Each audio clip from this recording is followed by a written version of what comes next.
and his opponent across the ring on my right, fighting out of the red corner, really needing no introduction the world over, entering the ring wearing his traditional black trunks and hailing from Catskill, New York. His weight 225 and 3/4 pounds.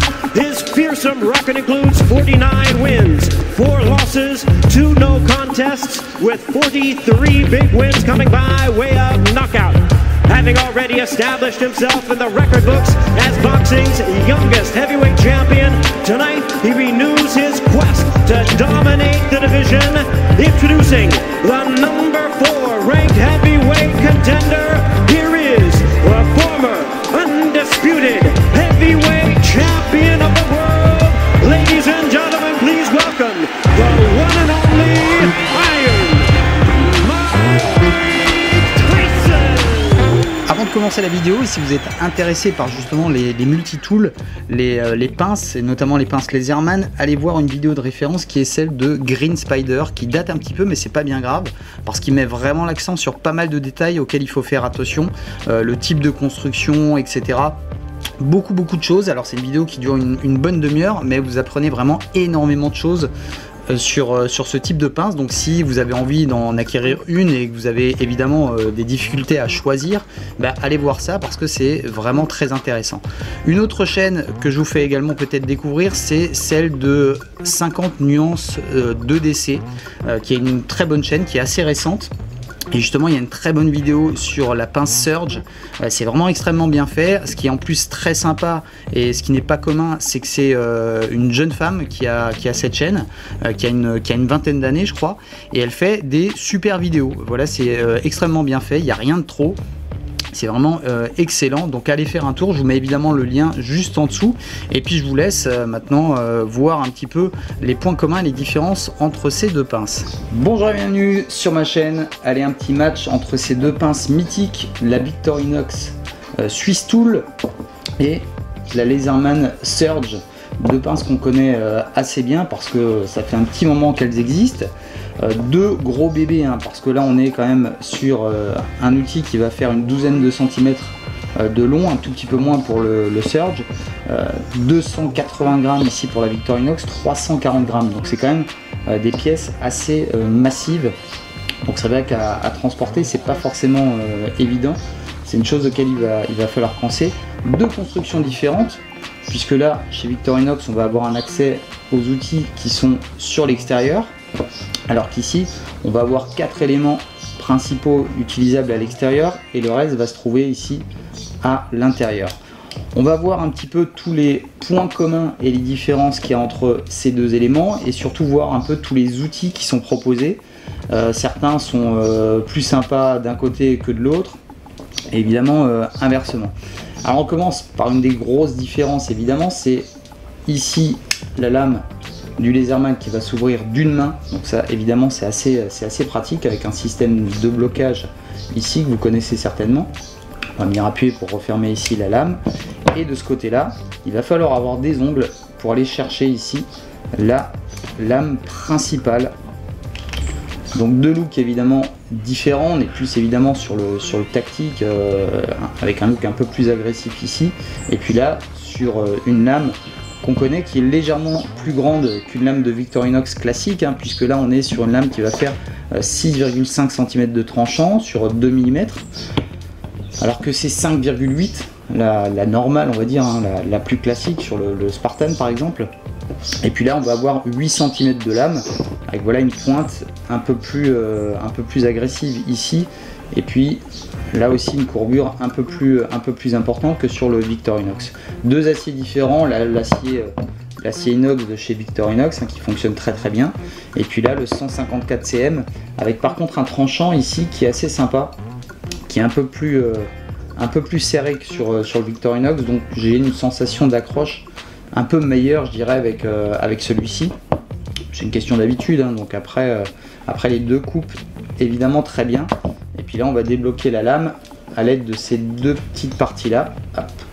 On va venir ici pour refermer la lame. Donc là pour la lame principale je mettrai un petit avantage pour la Laserman par rapport au look et puis la facilité d'ouverture de la lame. Côté serration, la petite astuce ici, c'est d'avoir des petits crans qui me permettent de repérer facilement la lame avec des serrations. De ce côté-là, elle va se situer à l'opposé, évidemment. Je vous montre les serrations ici de chez Victorinox.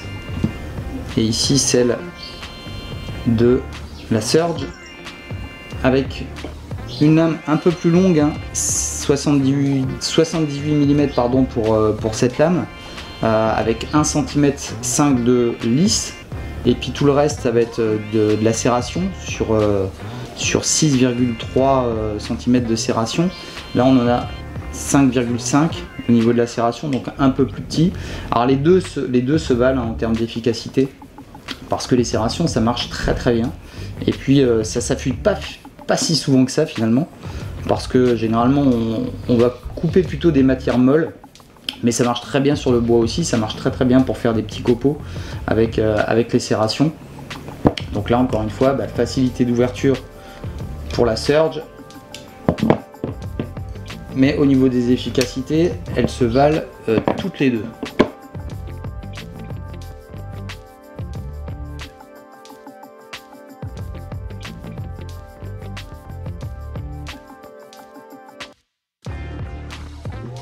En point commun, on va retrouver également la scie chez Victorinox, 72 mm sur 1 mm d'épaisseur. Alors évidemment hyper efficace cette scie chez Victorinox, on le sait hein, sur tous les modèles elle est terrible. Et de ce côté là, Laserman propose un système où on va pouvoir enlever ici la lame, la changer.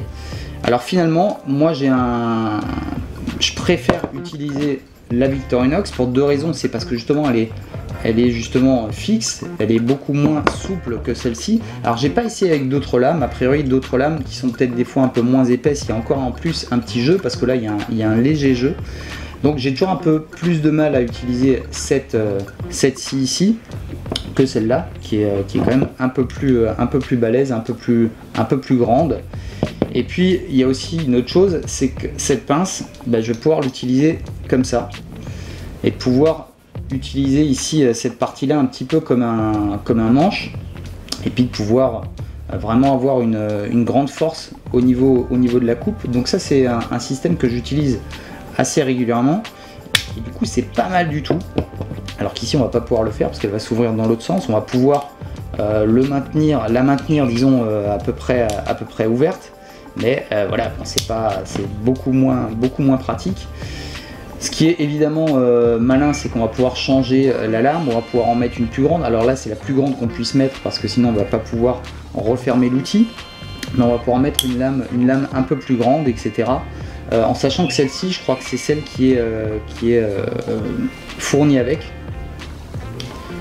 Donc elle a peut-être des dents qui sont un peu différentes parce que moi j'ai certaines lames de scie sauteuse où les lames sont vraiment dirigé vers l'arrière, donc on va avoir moins d'efficacité en fait avec ce type de lame, mais ça va permettre d'en mettre d'autres hein, pour couper le métal par exemple, pour couper du plastique, enfin des lames un peu plus spécifiques, et puis en portée c'est pas très gênant.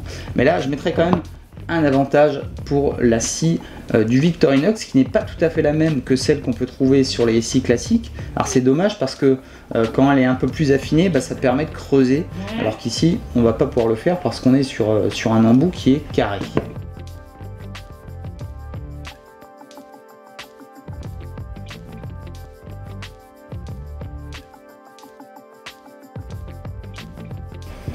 Le petit bras de levier, alors ici chez Victorinox évidemment on va le retrouver à l'extérieur, donc ça c'est évidemment plutôt pratique.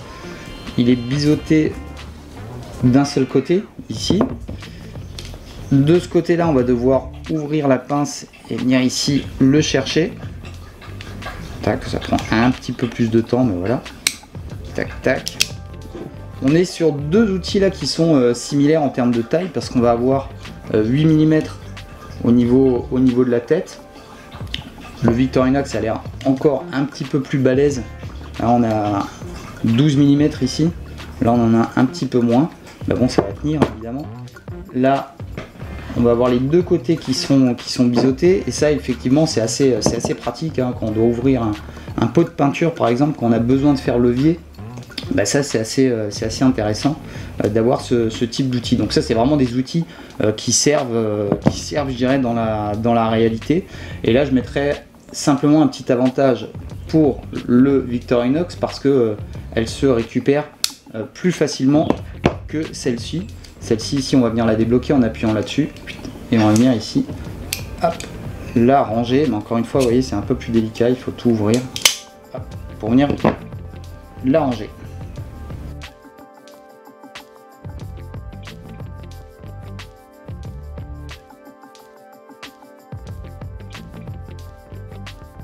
L'ouvre-boîte, alors là j'ai découvert un truc qui était assez sympa avec celui-ci.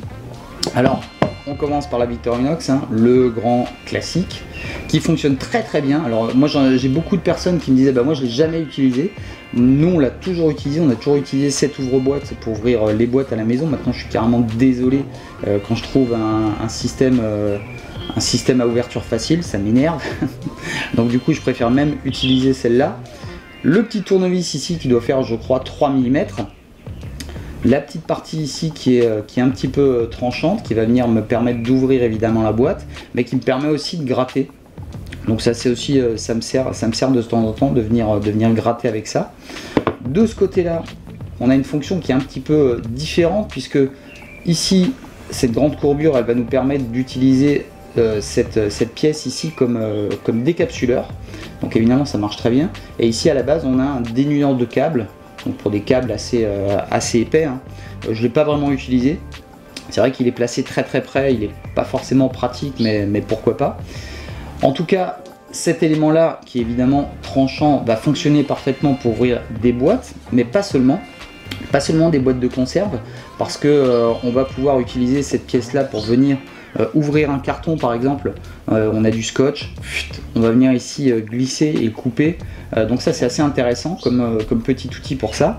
Et puis surtout je me suis rendu compte qu'avec cet outil là on pouvait ouvrir une boîte type boîte de boisson, hein, une petite canette.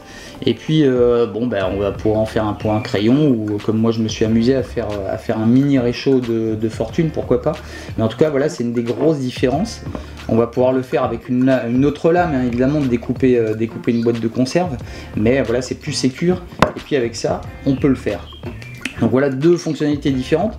Dans leur fonction première d'ouvrir une boîte, les deux fonctionnent très bien, mais encore une fois c'est quelque chose qu'on va faire de moins en moins souvent. Alors peut-être que si on voyage, on va tomber sur des boîtes qui ne s'ouvrent pas de manière facile, leur fameuse ouverture facile, mais voilà, les deux je dirais se valent, avec ici des avantages un peu différents. On va pouvoir détourner je dirais l'usage, je disais comme ouvre-carton avec celui-ci. Donc allez, je mets un petit avantage pour celui-là, histoire de dire que ça change un petit peu de cette ouvre-boîte classique.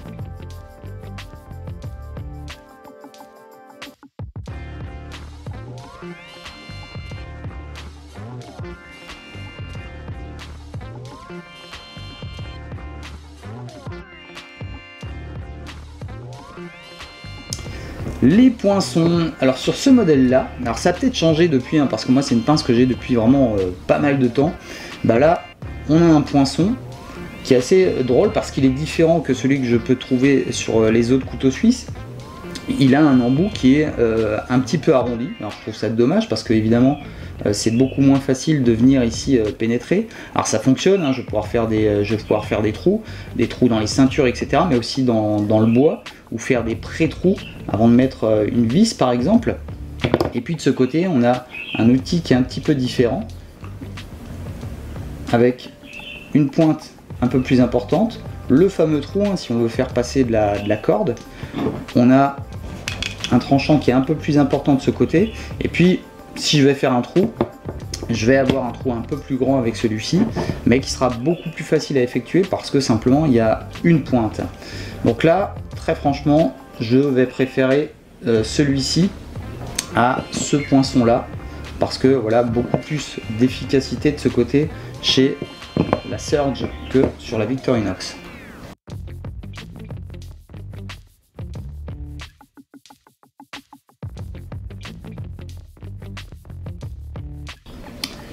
tournevis cruciforme, alors un gros cruciforme ici fixe chez Victorinox.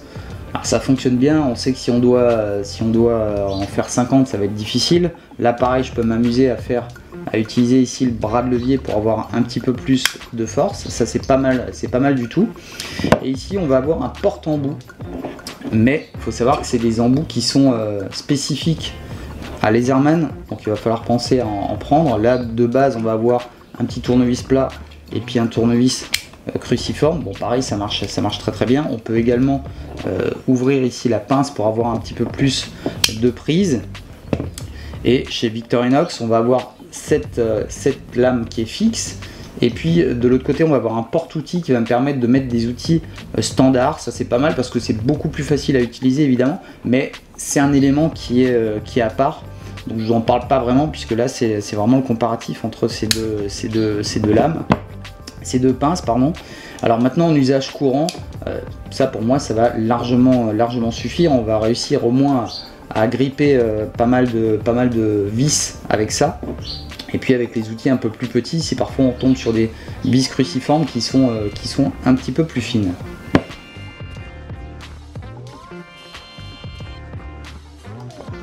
Petit tournevis plat ici, qui est intéressant parce qu'on va pouvoir notamment évidemment visser ou dévisser des petites vis. Moi ça m'a servi justement dans les dominos électriques. Ça c'est un outil qui est juste nickel, parce que sur les Victorinox classiques j'essaye de le faire justement avec l'embout de l'ouvre-boîte, qui est pas mal mais qui ne permet pas d'avoir suffisamment de profondeur, donc j'étais obligé de couper la tête des dominos, alors qu'avec ça je vais y accéder assez facilement. Donc ça c'est plutôt sympa. Cette pièce là elle permet simplement de venir ici récupérer l'outil, mais bon on va peut-être pouvoir trouver un usage détourné, peut-être essayer de soulever un clou, ce genre de choses, comme on peut le faire avec un autre outil ici. Et puis là cette pièce vous voyez que j'ai abîmé, il va falloir que je la refasse.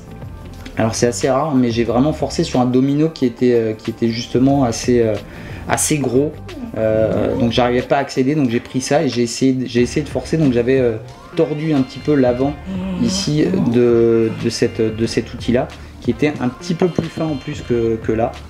On a quand même 1 mm de moins, donc c'était pas mal. Et c'était pas mal aussi pour ajuster les lunettes, par exemple les vis de lunettes.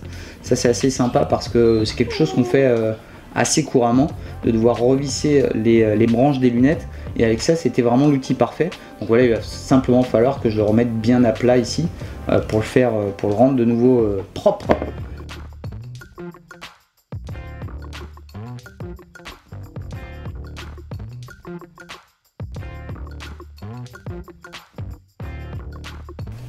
La règle, alors ça peut éventuellement servir quand on bricole, hein, évidemment.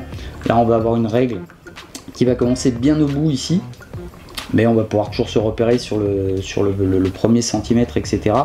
Alors d'un côté évidemment en pouces et puis de l'autre côté en centimètres. Alors évidemment beaucoup plus pratique à utiliser celle-ci parce qu'on va venir pouvoir se mettre là et puis mesurer exactement ce dont on a besoin. On va pouvoir l'utiliser comme une règle, on va pouvoir l'utiliser comme une équerre. Ça c'est pas mal du tout parce que là on sait qu'on a vraiment un angle à 90 degrés. Donc ça va nous permettre de tracer, de vérifier. Donc ça pour le bricolage c'est plutôt intéressant. Là on va avoir beaucoup de mal à trouver une partie plate, même si on veut simplement souligner, ou on va pouvoir utiliser éventuellement voilà, un outil comme celui-ci qui est plus ou moins plat. On n'aura pas autant de place que ici. Et puis là on va avoir la règle qui va se situer ici à l'intérieur. Donc c'est beaucoup moins pratique, c'est beaucoup moins lisible. Et puis mis à part prendre une pièce et la poser dessus pour mesurer, si on veut mesurer quelque chose, ça va être beaucoup plus délicat d'utiliser cette règle du Surge que celle du Victorinox.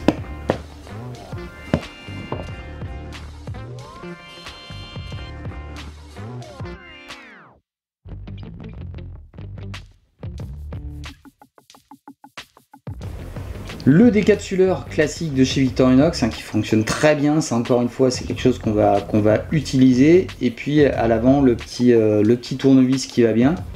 Ça aussi on s'en sert assez régulièrement, qui suffit également pour faire petit bras de levier.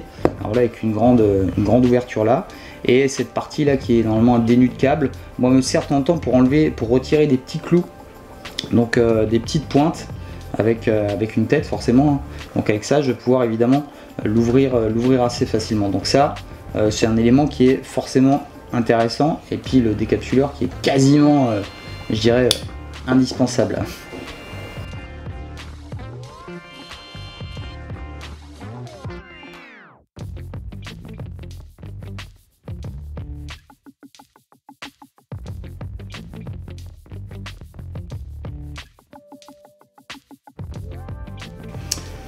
Les fameuses pinces, évidemment, ce qui nous intéresse tous, avec ici la Laserman qui est un peu différente, la Surge, parce qu'elle va avoir une ouverture un tout petit peu plus grande.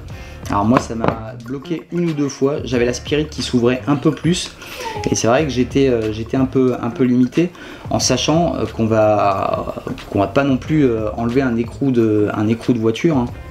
Avec, on n'aura pas suffisamment de bras de levier, pas suffisamment de force avec.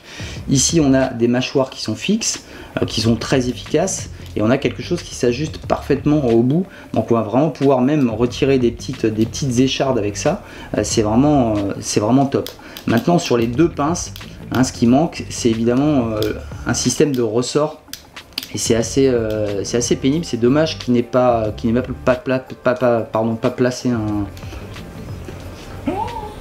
placé un ressort ou un système qu'on aurait pu rajouter, parce que c'est quand même quelque chose qui est hyper pratique.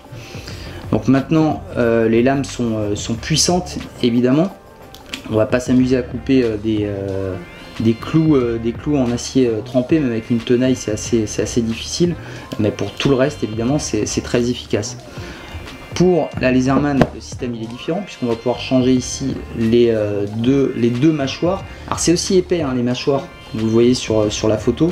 On n'est pas sur quelque chose qui est tranchant à proprement parler, et on va pouvoir évidemment les remplacer. On va avoir ici à la base également un système qui va me permettre de couper également du câble, ou ils appellent ça le serre. On va pouvoir serrer en fait des colliers de serrage, on va pouvoir sertir avec ça, voilà, je cherchais le mot, et on va pouvoir également couper avec la base ici, et puis pareil un tout petit peu plus massive la Laserman, et pareil elle s'ajuste parfaitement.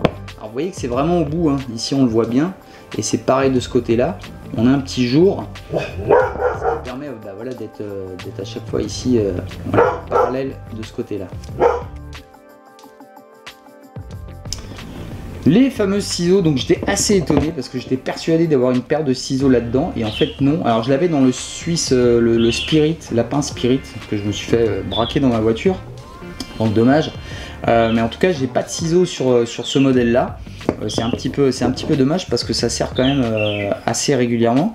Et ici on a une énorme paire de ciseaux chez Laserman. Alors c'est des ciseaux qui sont un peu plus massives que celles qu'on peut trouver. Alors sur les Victorinox classiques, ils vont faire généralement 22 cm à ce niveau-là, pardon, 22 mm au niveau du tranchant. Là on a 23 mm, donc c'est pas beaucoup plus grand. Ce qui est plus grand ici, c'est le bras de levier, c'est déjà l'épaisseur qui est un peu plus importante, et on a un bras de levier. Pour comparer, sur des petits ciseaux traditionnels Victorinox, on va avoir 33 mm, et là on a 46 mm, donc on a vraiment un gros bras de levier.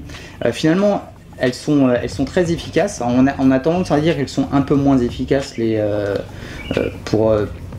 voilà, quand on force un petit peu, parce qu'elles ont tendance un petit peu à s'écarter, mais celle-là franchement pas du tout, et ça permet même de couper du câble, même du câble électrique.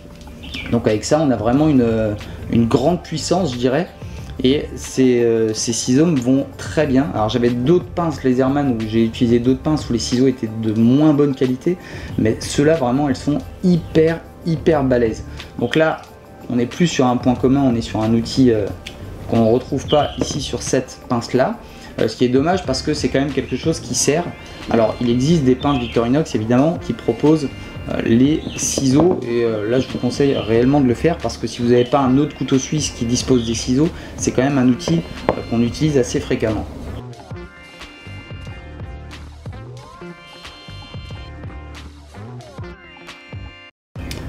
un autre outil qui est spécifique ici sur le Victorinox. Alors c'est plus un outil qui est destiné à, on va dire, aux travaux électriques, parce que là on va avoir 2 dénudeurs de câbles. Alors j'ai pas franchement testé, à chaque fois moi j'ai du mal, j'ai pas de pince, alors je bosse pas souvent en électricité, ça m'arrive de faire des petits bricolages. Alors oui, ça fonctionne pour des diamètres assez gros. Et puis généralement moi je prenais la lame du couteau pour faire le tour, mais bon, ça fonctionne un peu mieux. Et puis là à l'avant on a un espèce de petit biseau, bon, alors qui est pas violent, hein, qui fait 45 degrés environ, et qui permet, bon, bah, par exemple, d'enlever la gaine en frappant au milieu, d'enlever la gaine. On parle de ciseaux à bois, alors c'est pas un réel ciseau à bois avec lequel on va pouvoir vraiment travailler. Maintenant on peut très bien encore refaire cet outil là et vraiment faire un biseau beaucoup plus grand pour vraiment l'utiliser en ciseaux à bois, ce qui pourrait être pas mal, je pense, en tout cas pour mon usage à moi. Parce que ça permettrait, voilà, si on fait des petites constructions, des petits assemblages, bah parfois voilà, on a besoin de couper et puis on a besoin d'enlever, de forcer sur le bois. Et puis alors ça fonctionne pas mal, mais si on voulait vraiment gratter et faire propre, bah voilà, ça va pas suffire, hein. Ça agrippe quand même, mais c'est pas suffisamment violent comme pourrait l'être vraiment un grand biseau avec une émouture Schissel qu'on va trouver sur un ciseau à bois.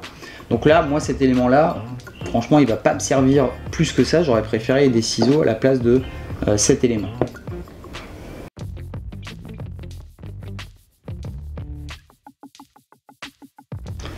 L'acier à métaux de chez Victorinox, moi que j'ai jamais trouvé très efficace, en tout cas. Si vraiment vaut mieux emmener un bout de lame de scie à métaux, hein, on va mettre un bout de scotch au bout, c'est pas très lourd à emporter et ça sera vraiment plus efficace, parce que là couper de l'acier avec ça c'est quasiment impossible. Alors du plastique, d'autres matériaux, ok, et puis la lime c'est encore quelque chose dont je me sers assez peu parce qu'elle est assez fine, hein.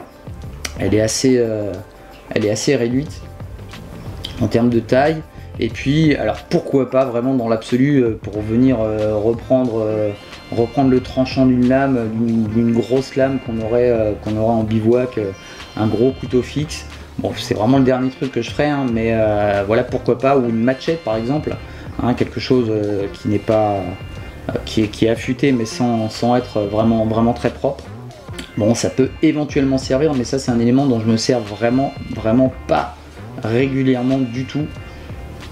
Donc là, ça c'est pas quelque chose qui, pour moi en tout cas, est indispensable.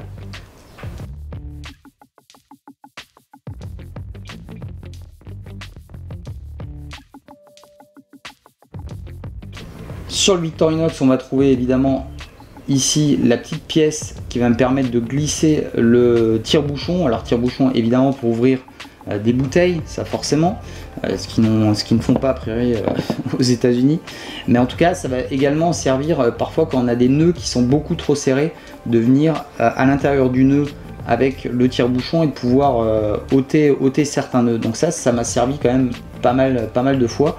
Donc je trouve que c'est un élément qui est quand même assez important. Et puis évidemment pour les bouteilles, on va avoir une bonne prise pour enlever. On n'aura pas le bras de levier qu'on peut avoir avec les couteaux suisses normaux. Mais en tout cas, ça c'est un élément qui peut réellement servir. Au niveau de l'ergonomie, les deux pinces sont arrondies. Il y a un petit peu plus de douceur quand même sur la Surge, je trouve, par rapport à la Victorinox, qui a quand même ici des petites arêtes intérieures saillantes, et on le ressent un petit peu. Et il y a une grosse différence aussi entre ces deux pinces, c'est que celle-ci je la trouve particulièrement glissante. C'est vrai que c'est sympa le côté ici effet miroir, mais on a ce côté qui est vraiment glissant, et on le ressent lorsqu'on a besoin soit de serrer très fort. Donc je glisse un peu plus avec celle-ci, et si j'utilise d'autres outils en ayant la lame, enfin la pince fermée, on imagine que j'ai besoin d'utiliser un peu le ciseau à bois, donc je testais.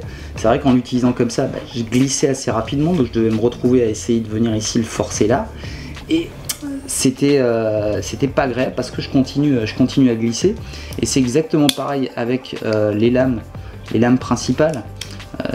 J'essayais justement de faire des petits copeaux, et donc là on serre assez fort la pince dans les mains, et c'est vrai que c'est pas hyper agréable, et ça reste un petit peu glissant ici au niveau de celle-ci, alors que là